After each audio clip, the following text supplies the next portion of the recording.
Because today, there are so many reading the paper and believing what they see and what they hear on radio and TV, with the depression and the recession and this, that, and the other. Now tonight, let me tell you who you are. We are told in Scripture, this is the 19th chapter, the 26th verse of Matthew. With God, all things are possible. Then we are told in the earliest gospel, the book of Mark, the 9th chapter, the 23rd verse. All things are possible to him who believes. Divine imagining has no restrictions placed upon it. Human imagining has one restriction placed upon it: to believe. All things are possible to him who believes.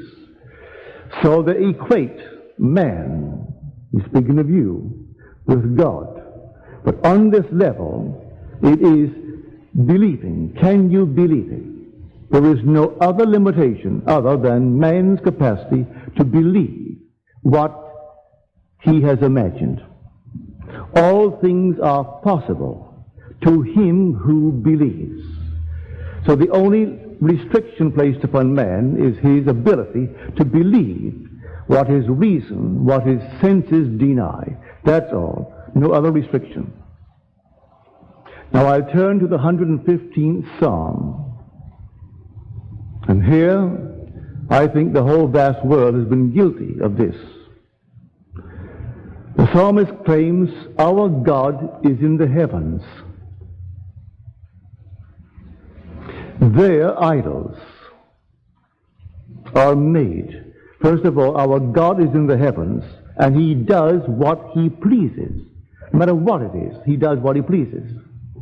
Their idols are made with human hands of silver and gold. They have voices, but they speak not. Or rather, they have mouths, but they speak not. And eyes that do not see. They have ears that do not hear. And they have hands that do not feel. And feet that do not walk. And there is no sound from their throats. Those who make them are like them. And those who believe in them are like them. To believe in anything outside of yourself as the cause of the phenomena of life, you're believing in something made with the human hand. I don't care what you call it. Now, who is this God who does as he pleases? That is equated with man. Well, you try to think of anything other than your own wonderful human imagination. Our God is in the heavens, and we are told that heaven is within you in the 17th chapter of the book of Luke. That God is within you. If he is within me, what in me does anything that it pleases? Nothing but my imagination. I can imagine anything in the world. The most incredible thing I can imagine. But as man, one condition is imposed upon me. I must believe it. If I can persuade myself of the reality of that which I have imagined, no power in the world can stop it from coming to pass. Man creates his objective world out of imagination and faith. These are the substances out of which he actually projects and objectifies his world. There is nothing but God, and God is man's own wonderful human imagination.